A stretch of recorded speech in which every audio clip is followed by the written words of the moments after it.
WhatsApp, कैसे हो आप लोग? आई होप आप लोग अच्छे होंगे। और यार ये जो आवाज़ आ रही है ना, एक्चुअली मेरे छत पे कुछ कंस्ट्रक्शन वर्क चल रहा है। I am really sorry for that already, but ये वीडियो भी बनाना साइमल्टेनियसली काफ़ी ज़्यादा ज़रूरी था, क्योंकि जैट को अभी बस रह गए हैं 20 दिन और उस पर ये जो 40% जंप हुआ है जैट के एप्लीकेंट्स में, उसने तो स्ट्रेस लेवल को और भी ज़्यादा बढ़ा दिया है। फिर ये भी एक दिमाग में चल रहा है कि इस बार कैट का एग्ज़ाम टफ रहा था, तो जैट का भी एग्ज़ाम टफ होगा। तो इन सब प्रिजम्पशंस ने जैट को लेकर स्ट्रेस लेवल को काफ़ी ज़्यादा बढ़ा रखा है।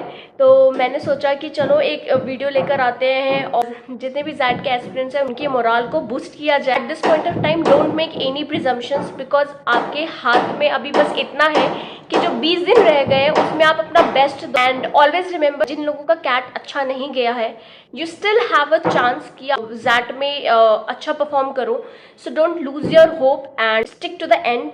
डोंट फॉरगेट कि आपने क्यों ये प्रिपरेशन शुरू किया था, आप क्यों इस जर्नी को आपने स्टार्ट किया है।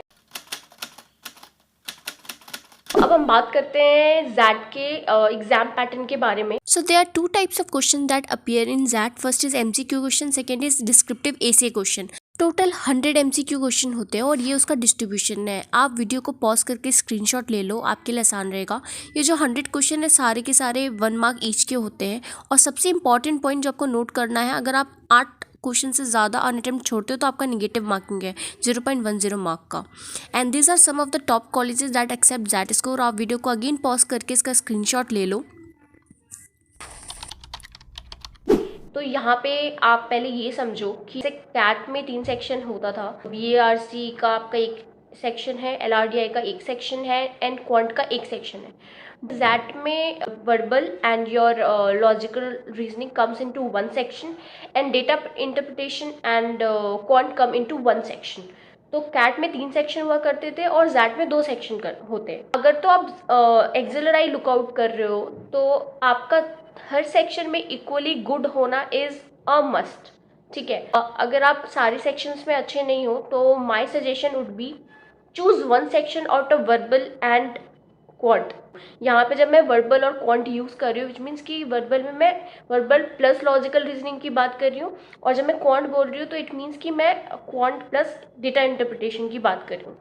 आप यहाँ पे out of verbal and quant एक सेक्शन चूज करो जो आपका स्ट्रेंथ एरिया है, जिसमें आपको लगता है you can do really good. की हियर इज दैट कि जो आपका स्ट्रेंथ वाला एरिया है आप उसको पिक करो, उसको ज़्यादा से ज़्यादा प्रैक्टिस करो, उसको ज़्यादा से ज़्यादा आप रिवाइज करो।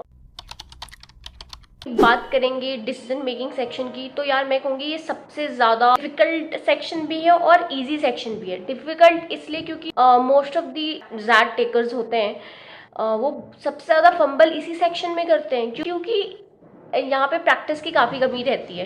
की to excel in this section is that you practice more questions of decision making.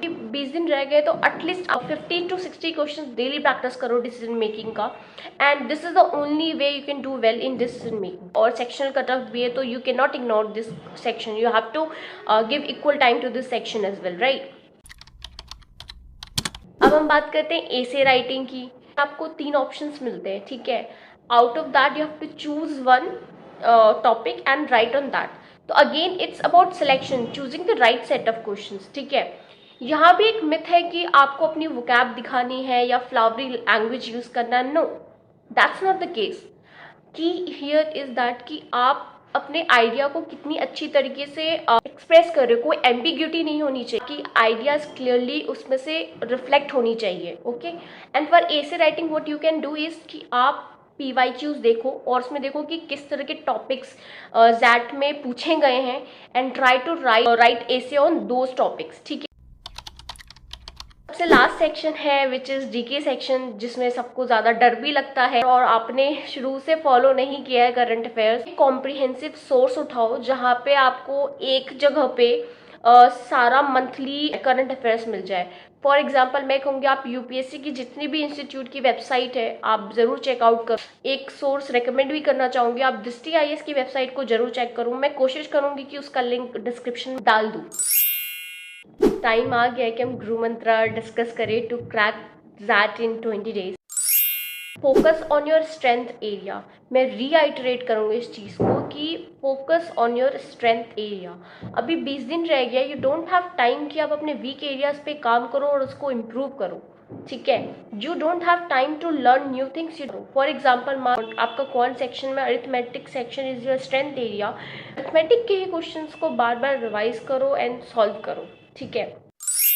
Don't forget PYQ। मैं आपको रिकमेंड करूंगी कि आप 2017 से लेकर 2022 सारे प्रीवियस ईयर पेपर्स को आप सॉल्व करो। और मैं यहाँ पे एक सोर्स को रिकमेंड भी करूंगी, आप क्रैक्यू की वेबसाइट को विजिट करो। वहाँ पे उनका एक सेक्शन बना हुआ है पास्ट पेपर्स बोलकर, and it's totally free guys, okay.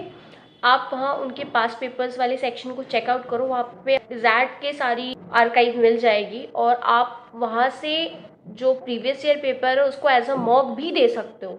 और मैं कोशिश करूँगी कि मैं इसकी लिंक भी डिस्क्रिप्शन में अटैच कर दूँ।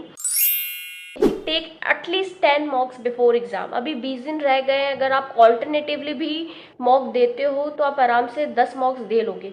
और मॉक ऐसा होना चाहिए कि आप टोटली एक एग्ज़ाम वाला इन्वायरमेंट बनाकर बैठ रहे हो। उस टाइम पे आपके पास में फ़ोन नहीं होना चाहिए, कैन नॉट यूज़ वॉशरूम, क्योंकि आपको एग्जाम सेंटर पे अलाउ नहीं होता है ड्यूरिंग योर एग्जाम। दो मॉक को, और मॉक सिर्फ देकर छोड़ना नहीं है, यू हैव टू एनालाइज कि उसमें आपने जो गलती की आप उसको रिवाइज करके जाना। अगर आपका स्कोर 30 to 35 के बीच में लाई करता है तो आपको आराम से XJIMB ताप में ये सारी कॉलेजेस मिल जाएंगे। फॉर XLRI आपको 40+ एम करना होगा। तो ये थी आपकी 20 डेज़ की जैट क्रैक करने की strategy, and let me know in the comment section below if you want more such videos. अब मिलेंगे नेक्स्ट वीडियो में, तब तक के लिए बाय।